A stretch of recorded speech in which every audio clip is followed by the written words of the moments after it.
what's going on, Los Angeles? Welcome back to the Rams Skinny here on the LAFB network. We are Los Angeles Sports. Happy to be back with you as the Rams look to, I don't think they can clinch playoffs, but basically cement themselves for a playoff spot potentially with a win over the 4-10 Jets this weekend. Matthew Stafford versus Aaron Rodgers. We have an article up on LAFB, but fun. Used to be kind of a rivalry, obviously Lions versus Packers, now on different teams, different conferences. So they meet again, maybe for the final time in their careers. But we're going to get all into this preview and, whether it's a trap game or whether the Rams come out and dominate. But either way, the Rams are looking good, and we'll talk all about that. Joining me, as always, my man, Skinny T. What's up, brother? How we doing? I'm doing good, man. It's close to our season as Christmas pals, as dudes that like it's been our season. What's that? It's been our season for quite 2 months now. Yeah, we've been in it. It's 5 days away now. This is incredible. I'm not even halfway through my movies that I want to get to. I just learned of a new one, Christmas in Connecticut reboot. Nice. 1992, directed by Arnold Schwarzenegger. It's Look supposed to be one of the worst movies ever. And I can't wait to watch it. I got to find a way to watch it. But I just looked at the New York Times little playoff machine they got up there on their site. With a win, they would improve their odds. The Rams would improve their odds, their playoff odds, to 80%. Look at that. With this win. 80%. That's a B. Yeah. That's pretty big. high. That's big. That's good. I mean, that's better than I did in college. So used to be in single digits at certain points this season. These projections. So yeah, they've come a long way. Look at us now. Look at us being positive. Look at that. I know. Beautiful. So, few quick points before we get into this game. I know some people hate when we don't purely talk Rams, but give us a couple minutes as we just kind of catch up with each other. And it is the Christmas season. We will be back on Monday after this game, so before Christmas. So maybe we'll do a more dedicated Christmas episode on Monday, as we'll be on Christmas Eve on that day. But I have to ask you real quick, because I know I've talked a lot, like I'm a huge Hallmark movie fan. Like what is you may have told me, but what's your favorite Christmas movie? Oh, it's a Christmas Vacation. Okay, I had you pegged for that for sure. Oh yeah, I can watch that. I'll watch that like in July sometimes. Yeah. Have you watched it yet this season, or do you save that for like Christmas Day? I've watched it twice already. Okay, good for you. Okay. Yeah. And I highly recommend the FX version of A Christmas Carol. Don't watch it with the kids, but a really dark take on that. I'm not really a horror fan, but this is really interesting. Good actors in it too. Guy Pearce playing Ebenezer Scrooge. Oh, okay. I have not seen that. I'll have to check that one out. So I have there's so many Christmas movies. What a market, right? I mean, the movie market for Christmas movies, it's like, what an easy market, but it's goldmine. But I have so many classics that I love to watch, but then every year it's like some new ones come out from networks, obviously, like Netflix, I think had one or two come out this year. I think Paramount had one, but all the networks at least release always one or two. And then Hallmark, anyone that's a Hallmark fan and knows that I'm a big Hallmark fan, it's like they release like 30 every single year. So it's like that big debate every night when we get the daughter to bed, pour the glass of brown stuff. And it's like, all right, do we throw on Christmas Switch on Netflix that's, 6 years old, but we watch every year? Or are we dropping a new Hallmark one tonight? That's always a debate every night. I was at a Christmas party and one of the fellow attendees dropped this one on me. I haven't watched it, probably won't. It's called Hot Frosty. Oh, I've already seen it. Yeah. Fantastic. It looks hilarious. It's great on Netflix. Yeah. And she's like, the main actress is like she's originally from Mean Girls, but she's like a huge Hallmark actress now. But she did a little crossover on Netflix. Interesting. Which is funny, last ramble on this, but Hallmark used to have this stigma of like poor acting and like, it was cheesy, yada, yada, yada. You could only really watch it on like the Hallmark channel. And it's funny now, like clearly there's a huge market and fanhood for it because Netflix, Peacock, and Amazon Prime all have dual subscriptions with Hallmark. So every Hallmark movie out there, you can watch on any of those three platforms. Not maybe all of them, but a good chunk of them you can watch on all three of those platforms now, which I think is hilarious. Shows how popular they are. Yeah, wonderful. They're great. I mean, if I was an actor, that's what I'd be doing, trying to get a gig with Hallmark. You probably sound like a 10-year movie deal. Your role's basically the same, just some new lines here and there. It's all feel good. Love it. One of the most successful writers I know in terms of revenue, anyway. He writes for Hallmark movies. You never told me this. Yeah. Does he, Yeah, Chris Smith, good buddy of mine from my San Francisco days. does he live down here? Yeah. Got to meet this Chris Smith. It's a He very. lives on the west side. I never see him. Yeah, the west side's such a pain to get to if you don't live on the west side. Yeah. Shout out Jamal and Will who live on the west side. Every time I'm like, let's hang out. I'm like, hour 40 to get there. Yeah, okay. Well, luckily me and you are like 10 minutes away apart from each other. So, okay, I think I had one more. Oh, last thing, and then we'll get into Rams talk. Tonight, because I know you're a Golden Domer fan. Notre Dame playoff game. You watching the game? Oh yeah. I've got couples therapy at 5 when it starts, but right after that, I've told my lady I thought friend you used to have that at 4. Did it get moved an hour? Or was it just it got moved? Yeah. Lots of pain. Well, you got to rush through it now. Everything's good. Everything's great. Everything's going well. All right, we got kickoff. Yeah. Should be a good game. I'm always curious, Rams fans. So this is what you guys can comment as we jump into Rams chat here is like, who's your college football team? Like, I like to think that for sure all of the true, I don't want to say true, but the Angelino Rams fans are probably a majority USC fans. I'm sure there's some UCLA fans as well. But obviously there's a lot of Rams fans still in St. Louis, Rams fans all over the country that listen to us. So I'd love to hear who your college football team are, because obviously, we align everything LA here, so we got you covered for USC and UCLA, but I'm always curious. So drop comment below if you're watching, just who's your college football team, because I'm curious. But with that being said, Rams, Jets, per betonline.ag, our good friends, Rams are a 3-point favorite in this one as of yesterday was the last time I checked. So maybe need to update that, but 3-point favorite. The money line, they are minus 173 and the over under is set at 46. Let me ask you this real quick, because we're doing our bet online segment anyway. Do you think 46 is low, high? Do you think, the Jets offense is brutal. It's a pretty bad offense, and the Rams offense has just been so inconsistent. Does that feel like the right number? I'd take the over on that one. We'll get into the offense a little bit more for these Jets. Okay. But I would take the over. Over 46 from Skinny T. BetOnline.ag. You can do all that there. I always like the overs. I don't know what it is, but we'll because it's that. Weird. I'm the same way, because when you bet the over, you're like rooting for points. And when you bet the under, it's like any touchdown, you're like, oh no, like, okay, no more score. No. Whereas, when you bet the over, it's like, all right, come on, baby, pile it on, get it on there. Yeah. And so you want a blowout win. So, it doesn't mean the Jets have to score a lot. The Rams can put up 40 points. Yeah. And give up 7. There you go. You hit the over. That's how that works, folks. That's how the over works. So anyway, BetOnline.ag, where the game starts. So as I mentioned, 4-10 Jets taking on our division leading Rams now. Why? Have things changed since even just a few weeks ago? Division leading Rams with a chance to secure playoffs here soon and potentially win they're in the driver's seat. They went out, they win the division, make the playoffs. This to me, Skinny, before I toss it to you, last year when the Rams went on this run, late in the season, in December, they had a game at MetLife against the hapless Giants, and they almost blew it. You remember that game? They played pretty well. They let the Giants come back, and it was a missed 54-yard Giants field goal that secured a win for the Rams. I can't remember the final score off the top of my head, but it was like a 2-point win because the Giants missed the field goal as time expired.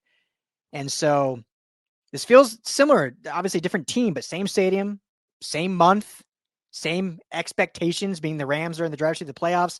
The New York team that they're playing is at the bottom of the barrel and just looking to get the season over with. This has everything for the makings of a trap game. Are you worried, Skinny, or do you feel like the Rams will take care of business? I'm going to say I feel pretty confident about this one. I think that you got the better team. They're going on the road. They're making that treacherous trek across the country into the bitter cold, which is going to be under 30 degrees, and McVay's 2-2 under 30 degrees. So nothing to worry about there. No, clear skies projected for that as well. And I'm always looking at, which sides have the advantages. And, I think that probably the deciding factor on this is going to be the Rams defense is just a bit better than the Jets defense, especially when getting after the quarterback. And that's going to matter a lot in this game because these guys, they don't move around a lot. Stafford's, not looking too good outside of the pocket. Aaron Rodgers also in the same boat. So that's where my confidence lies, is that while the Rams have, their problems on defense, the pass rush still pretty ferocious. And that you can take that to the bank. Yeah, absolutely. And this Jets team is just, obviously was a favorite coming into the year with Rodgers back healthy, and Robert Saleh was the coach at the time. And, they had some young weapons. Then they go on kind of a weird slump, but then they splash and go trade for Davante Adams. And you think, okay, maybe they'll right the ship. They don't. They fire Robert Saleh. It's been up and down. They ended up beating Jacksonville last week, but they lost, I believe, 3 straight before that. Getting trounced by the Cardinals, losing to the Colts, losing to the Seahawks, losing to the Dolphins. So that was 4 straight before beating Jacksonville just last week. And then all of a sudden you get this report coming out about their owner and Woody Johnson. And we all kind of knew he was an oddball owner anyway. I mean, I think both the New York owners are, the Maras are probably a little bit more storied, but both have their own intricacies that I guess are a little different for, sports owners. And then you get that he's like not trading for guys because his kids don't like their Madden rating and like what they're doing in the lock, like just all this craziness. And obviously their quarterback is Aaron Rodgers, that he in his own right has all these storylines. So it just seems like a lot of distractions around this Jets team. And usually when it's a trap game, a true trap game, which I know record-wise this feels like a trap game, but it's a team hungry to play spoiler. I'm not saying the Jets aren't hungry to play that, but they've got so much of their own ish going on that the Rams need to just go take care of business. Even if they only win by 7, not the end of the world. Like, it's a road game still. It's, as you mentioned, a cold weather game, cross country, early kickoff. It is a 10 a.m. kickoff, I believe, correct? I always look at all these my notes. Yeah, right. 10 a.m. kickoff. So, it's just a thing. West Coast teams never play well at that early window. Just not just the Rams. I mean, the Chargers, the Niners, the Seahawks, like any West Coast team struggles on those cross country early kicks. So as long as they handle business, like I don't care what the final score is. It's only a 3-point spread. That shows that Vegas thinks it's going to be a close, hard fought game. As long as they get the win, move to 9-6 on the year. I think everyone will be happy with that. So, when we look at these matchups, Skin, you kind of mentioned it with the pass. What do you want to do first, defense or offense? I'll ask you that. Let's start with these two offenses. Let's start with the quarterbacks then. So we mentioned Rodgers. Are you going to watch his doc on Netflix, by the way? No. You love Aaron Rodgers, don't you? I have no interest in him. I don't care. I don't care what he does.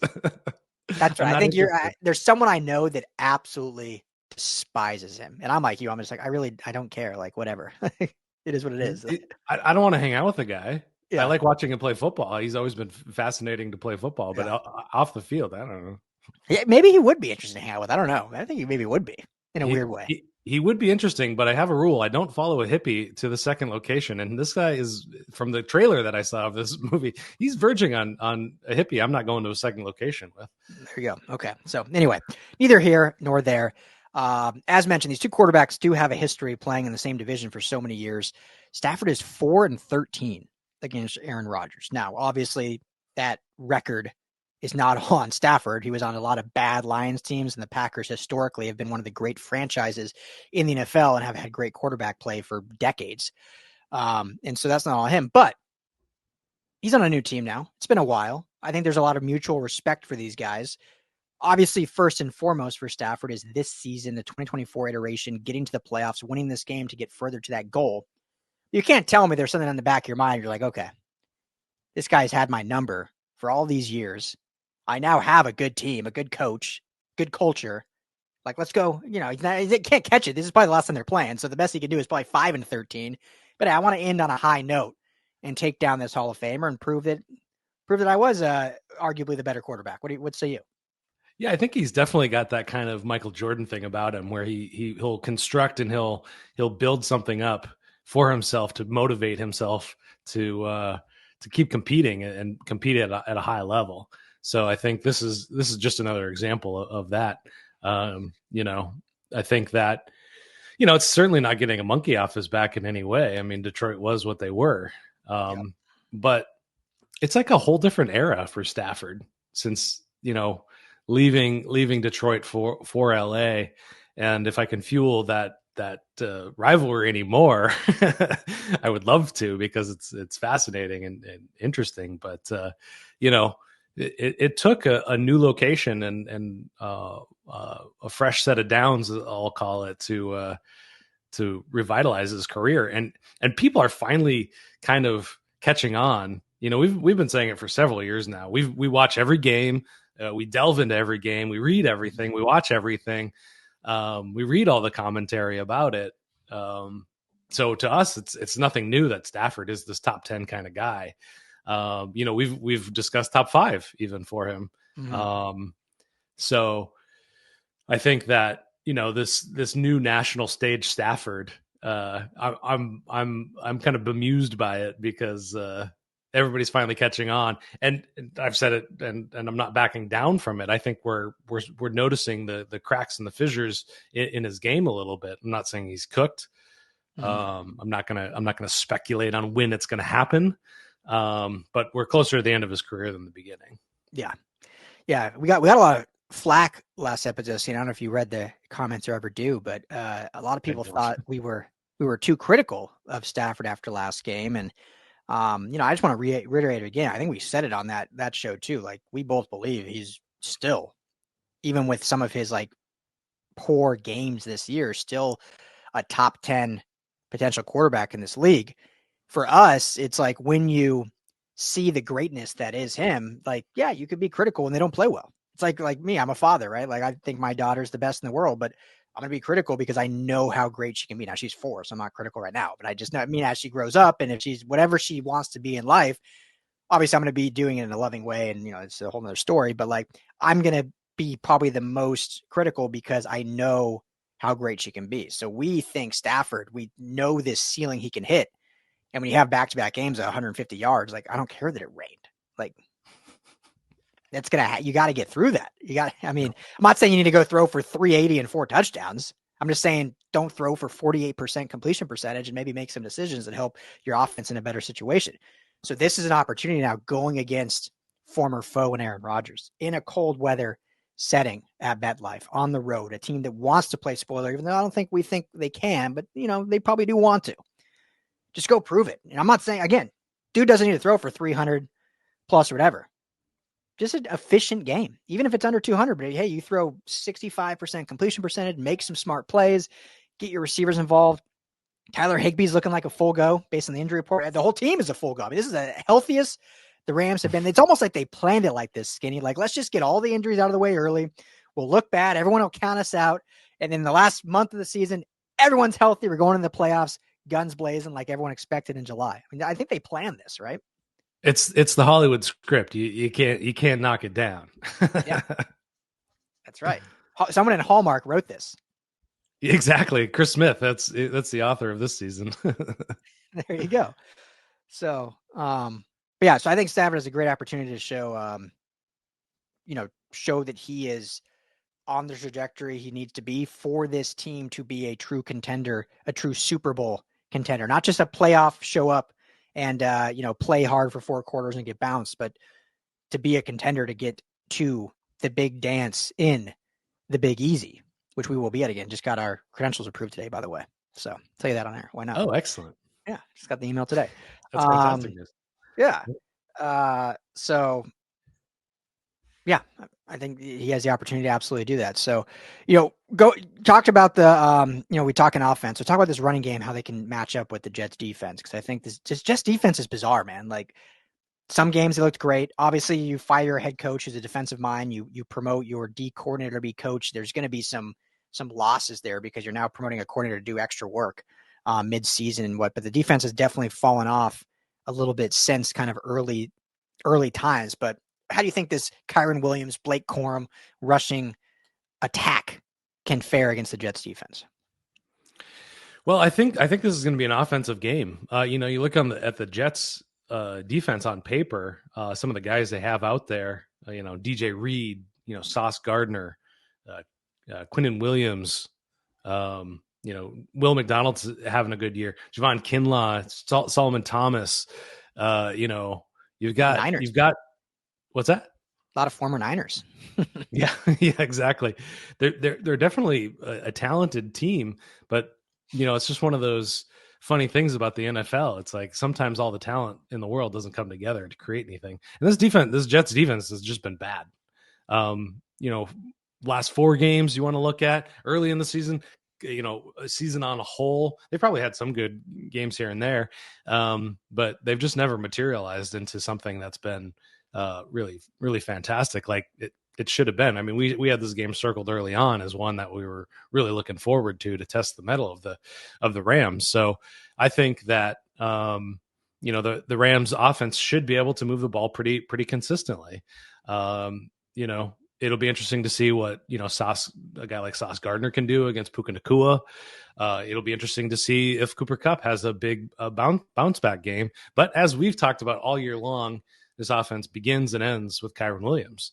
And, the run defense for the Jets, has been bad as the rest of the defense has been bad. So I don't think it's going to be a lot of big running, big roadblocks for the Rams offense to get it done. So I'm believing in that if they stick to that game plan, and Kyren Williams is able to look good early on, and those first couple of drives are always really key for McVay to feel confident going forward with Kyren. Mm-hmm. So that's what I'm going to be watching in terms of the offense is the first couple of drives. If he's picking up 4 or 5 yards, but last week we saw a couple of dominant linebackers show the league how to stop them. Now you're not going to find a Dre Greenlaw and a Fred Warner on many teams. Yeah.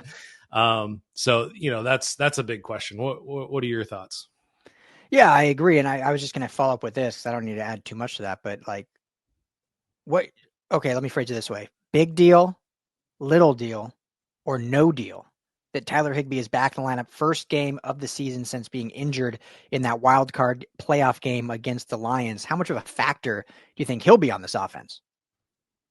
Well, potentially big.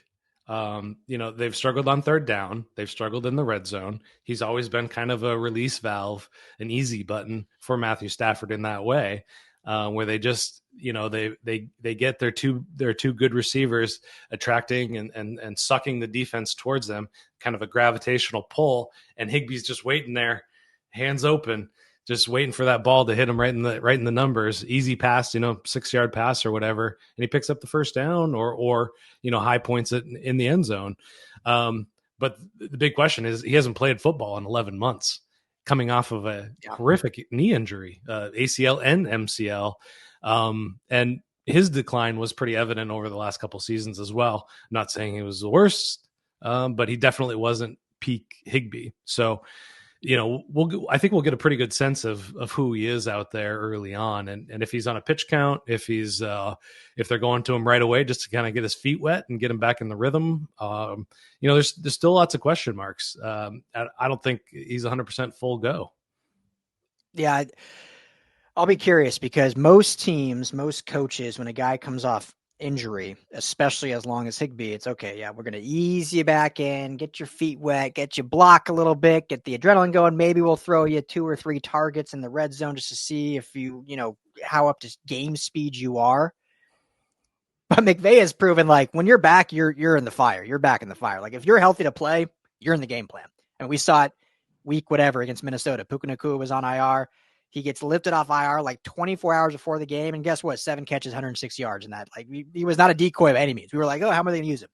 When you're back to Sean McVay. So if you're not good enough to play, you're not playing. If you're good enough to play, you are fully playing. So I'm saying, Skinny, I think we see the highest tight end output we've seen all season. And obviously, I agree with you. Higbee is not, even without the injury, is not what he was, 2-3 years ago when, he's never had been a dominant tight end, but he could have games, right? He had that 3 touchdown game against the Eagles a few years back. But I could see this game, especially with the red zone woes that they have had, that he is a 1 to 2 touchdown performer in this game. I'm going to call that Tyler Higbee 2 touchdowns. I'm going to call it 2 touchdowns for Tyler Higbee. It is welcome back. Game ball for McVay in the speech afterwards. Bud Light, Selly, Tyler Higbee.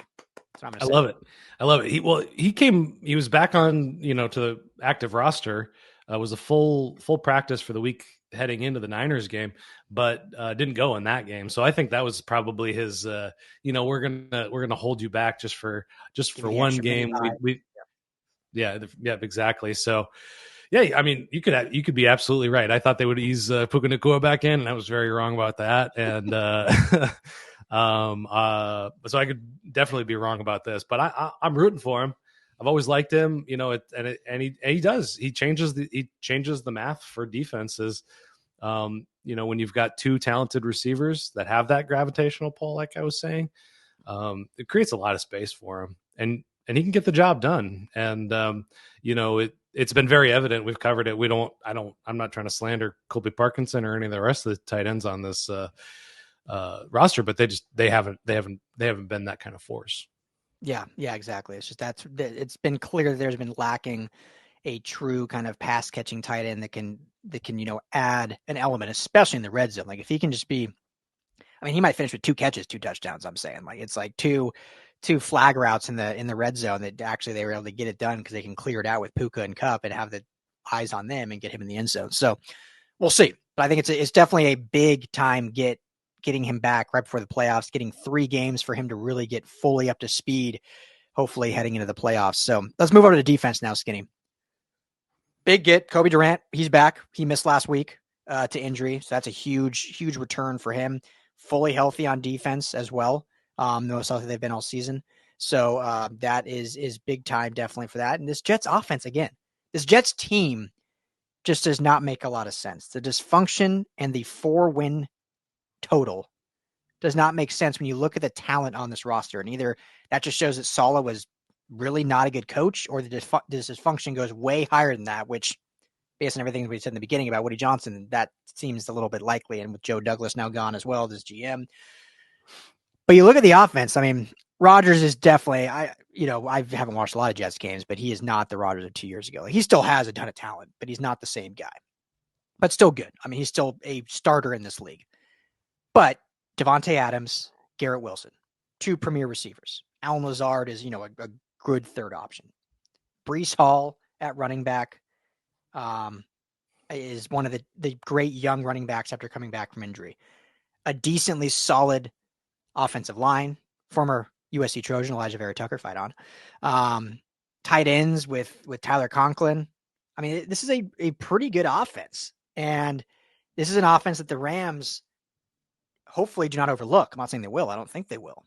But cannot overlook, because as bad as they have been, the talent is there. Like they could strike like that and put up a 40-point game easily. I mean, we saw it last week when they came back after doing nothing, and then all of a sudden Davante Adams gets that deep ball, and they end up, putting up 32 points or whatever against Jacksonville. So they have the ability to, they have the talent to. For whatever reason, they just haven't. Obviously their offensive coordinator is not very good either, Nathaniel Hackett. But your thoughts on the Jets offense and how the Rams kind of contain them?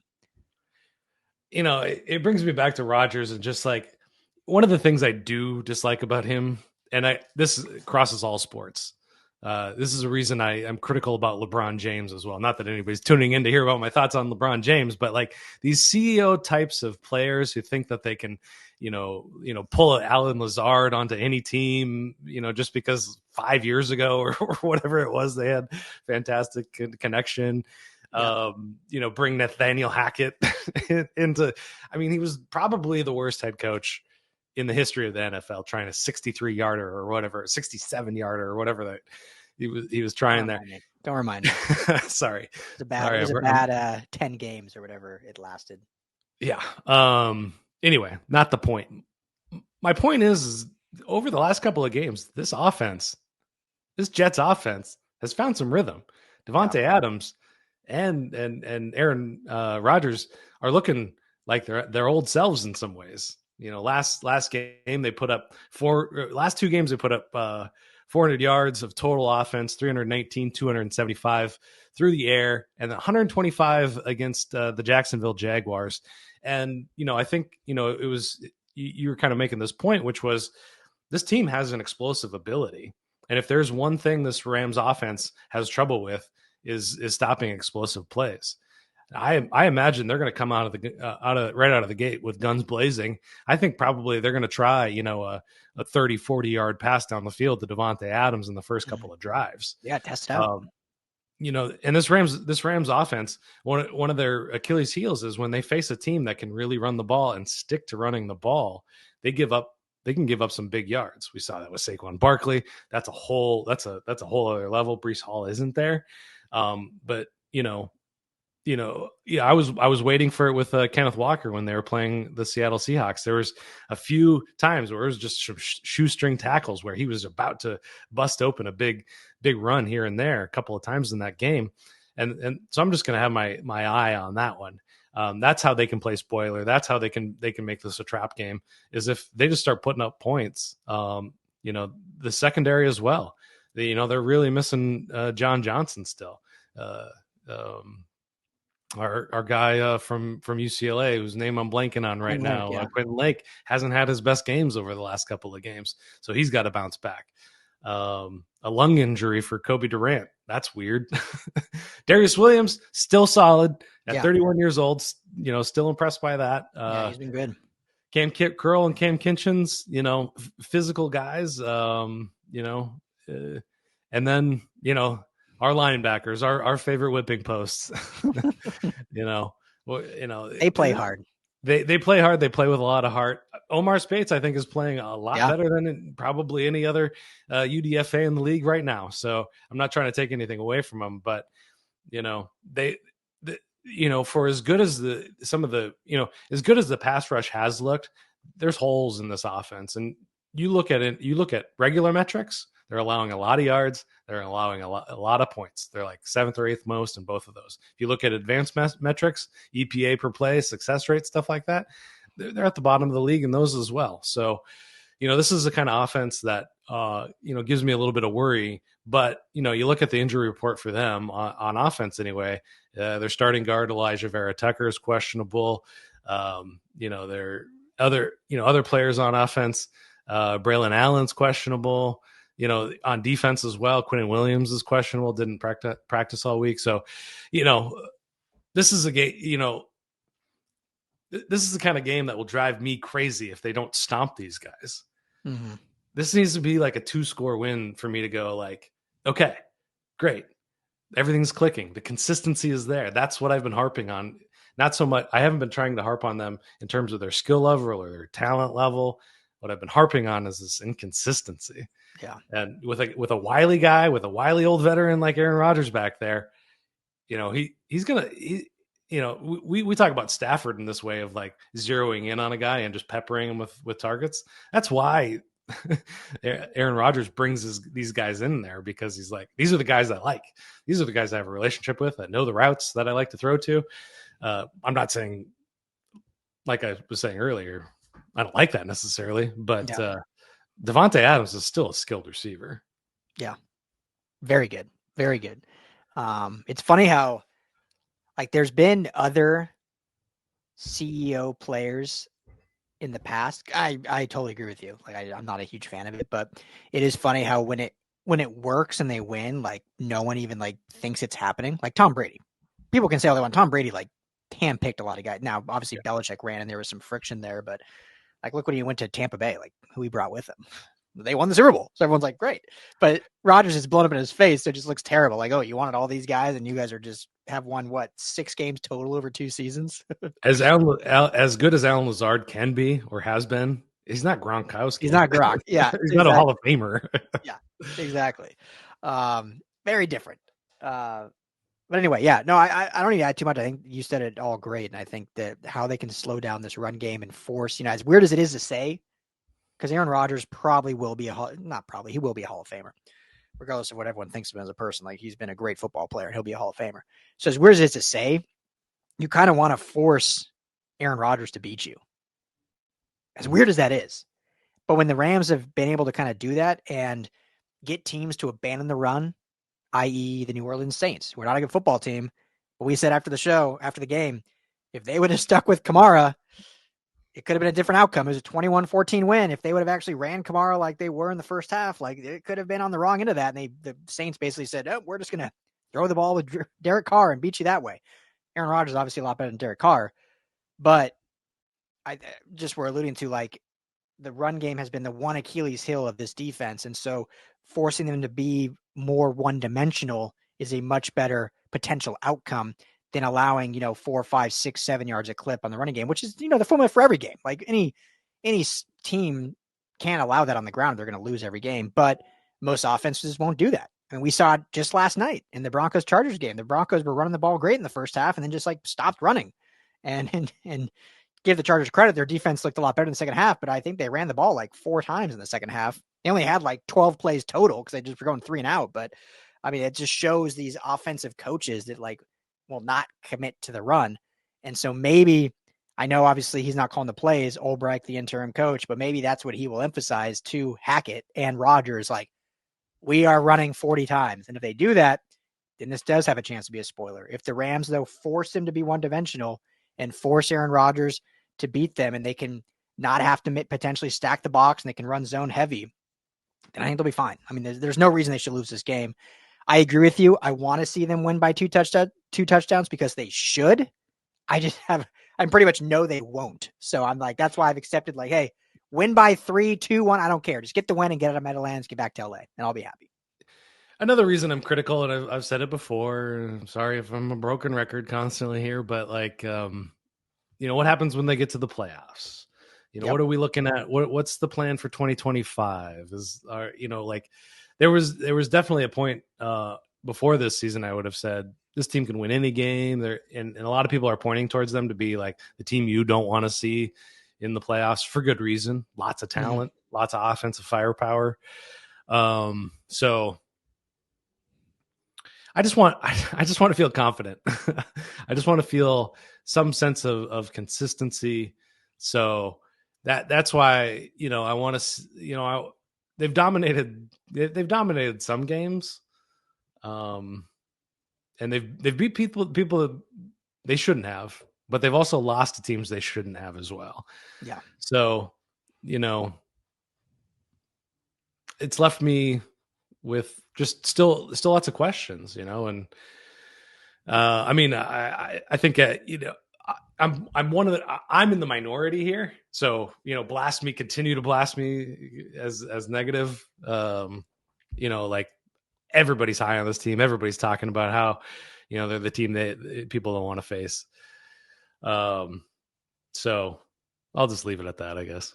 I mean, things change quick in this league, and I think the Rams are a team that you don't want to face, but they could go out and lay an egg in this game, and all of a sudden there's like, oh, the Rams are bad. They're not even like, people change, and we've tried to stay even keel the whole season. Like, this team has the ability to be really good. They really haven't shown us that outside of 2 games really. And so like, what truly is this team heading into this playoff run? Are they a dominant team that can beat you at every level and every position on the field? Are they a team that's going to squeak by? Or are they a team that's going to play to their competition and have to rely on some heroics in the game to win? Like, we just don't know exactly what they are. Hopefully this last 3 games can show us more and give us some more indication, because going into those playoffs, I mean, it's going to be a lot of fun. And I think this team, if they play to what they can be, Amon Ra said it on his podcast, Detroit Lions receiver. The team he's most scared to play in the playoffs is the Rams. He also said the Packers, but that's the division foe. So the Rams, I mean, it's not just media talking, players are talking that too. But again, we got to see like that consistent level of what they can be week in and week out, and hitting their stride at the right time, which I think they are. But we got to see that moving forward. So let me ask you this as we close up. We're getting ahead of ourselves. Got to make the playoffs first. But based on who probably is in the AFC playoffs, you got obviously the Chiefs clinched. You got the Bills. You got the Ravens. You got the Steelers. And I think right now it's the Broncos and Chargers. Am I missing one? It's Texans, Houston Texans. Of those teams, who would you most want to watch in the Super Bowl? Rams versus who? I'm making you pick the Rams. Obviously, this is Rams. I mean, I think the Buffalo Bills are probably the best team in the AFC. Now they just the Rams just beat them, so I can't. It's hard for me to say that one because like I don't want to see a rematch. But my pick from the AFC to go to the Super Bowl. I don't want to see that team again, though. I don't. Yeah, I think the Rams. I think they got away with one. They ran through the legs of the giant. That's my preferred analogy for that. look at you. That kind of thing. Chris Smith, write that. Great analogy. No, I heard that from a boss of mine, actually, who was an insane person, but ran through the legs of a giant. I like that. He was an artist in his own right. Okay, makes sense. I'm biased, obviously, but I'd love to see Rams Broncos, and I know Broncos still are in the driver's seat. I know they lost last night to the Chargers, and a game they should have won. That's a whole other story, but they just got to win one of their final two and they're in, and most likely their last game against the Chiefs are going to be benching everyone. So if it comes to that, they should at least win that last one to sneak in. But I think the storylines, aside from my bias, like you have the Rams who had all their injuries, started 1-4, come climbing their way back, build up, end up making the playoffs, go on this run. The Broncos had to trade Russell Wilson, the most dead cap in NFL history ever. They draft Bo Nix at 12. Everyone thought that was a horrible pick. Like, why are you taking this quarterback when he, is just not going to be good? They start 1-2. Everyone thinks Bo Nix is a bust. Then they go on their own run. They have a dominant defense. They end up clawing their way to making the playoffs for the first time since their Super Bowl run in 2015. You got two great offensive coaches in Sean McVay and Sean Payton, two Seans for that matter, one of the older ilk, one of the younger generation. I think just be fun storylines. Oh yeah, for sure. What about the playoff run to get there? So they're probably going to end up the 3 seed at this point if they win this game and take one of the two. The NFC South is just garbage. That the winner of that's probably going to be like 500. Yeah, or 9-8, I guess technically. That's a good question. So they would be the 3 seed. So they play the 6, right? Or they play the 7 because the one gets a bye. They would play the 6 because 2 plays 2 would play the 7. Yeah. God, I'm trying to think of the cloud off my mind. So they would probably play. So the 4 seed would be the NFC South winner. Yep. Probably the Bucs. You probably do you have it in front of you? I can't think of all the teams on the top of my head. I mean, the NFC North is probably going to take 3 teams. Yeah. They're taking 3 teams, probably, right? The North. Yeah. The Vikings are the 5 seed right now. Currently, the Bucs are the 3 seed, tied with the Rams by record. Then you got Packers at 6, Commanders at 7. Okay. And Eagles at the 2 seed. So not favorable. I don't think those are favorable matchups. No. Who is the 5 seed? What's that? Who's the 5 seed? The 5 seed right now is the Vikings. So Vikings, Packers, 5-6. I'd almost rather play the Vikings than the Packers. I know it's because they beat them, but the Rams have just not done well against the Packers since LaFleur's been there. LaFleur has McVay's number. Yeah. Crazy. It's all McVay's tree right there. KOC, LaFleur. Yeah. Coach and of the Washington, year, Ricky Morris. Yeah. Go for Atlanta. Oh, yeah. What am I talking about? Washington is Dan Quinn, but yeah. Kurt, what's his name? The Cliff Kingsbury is the OC. So that's kind of like he's not a McVay tree, but I feel like they are because they're like. Yeah, the Packers are a tough out. I would actually rather them lose one game, maybe at week 18 if they've clinched the spot and drop into that 4th seed and play Washington rather than to have host a home team at least, host the Packers at SoFi at least. Yeah, that's true. So, well, we'll have plenty more time to talk about that. Let's make the playoffs first. So let's take care of business against the Jets. Thank you, everyone, for hanging out. Excuse me. Let us know what you think about. Give us some score predictions. What do you think the game? Well, let's do that. Score prediction. What do you got? I think it's going to be a Rams win, definitive win. I think it's going to be. I'm going to say 20. I'm not going to say 30. That always gets me in trouble because they never score 30 points. Yeah. I'm going to say 29-20. 2-score game. Legitimate 2-score game. I like it. 29. There it is. There's the obscure number. Which, to your credit, I thought they scored 29 points randomly, but no. The Jaguars scored 25 last week, which is kind of a random number. But I will go Rams win as well. I do think there's going to be some weirdness and some scare at the end there, and everyone's going to have to, clench their booty holes at the end and see what happens. I will go they win 26-22. Another obscure score. It isn't. I like they win it. by they cover. They win by 4. So I'll say that they have Greg the Leg Zerline there, 60% field goal kicker right now. Ooh, is that good? No, that's not good. But yeah, that could some special teams weirdness seems to be the Rams' MO right now. So keep an eye out for that. All right, so yeah, that'll be my other prediction. So Tyler Higbee 2 touchdowns, a Greg Zerloin missed extra point, which is why when Rodgers has the ball at the end of the game, they can't get a field goal to tie. They have to get a touchdown, and they lose 26-22. Love it. Bookend it. All right. And cover. And cover, baby. And that would put them on the over too, right? There you go. 48, 2 points over. Look at us doing math and crap. Well, everyone, thank you so much for hanging out with us. Let us know, your score predictions. If you have not already, please hit that like and subscribe button on our YouTube channel. It's Rams LAFB. Easy to find, Rams LAFB, or all of our Rams coverage is at LAFBnetwork.com. Or if you prefer podcasts, Apple, Spotify, just search the Rams Skinny and you can find us there. For Skinny T, I am Ryan Dyrud. Have a great weekend.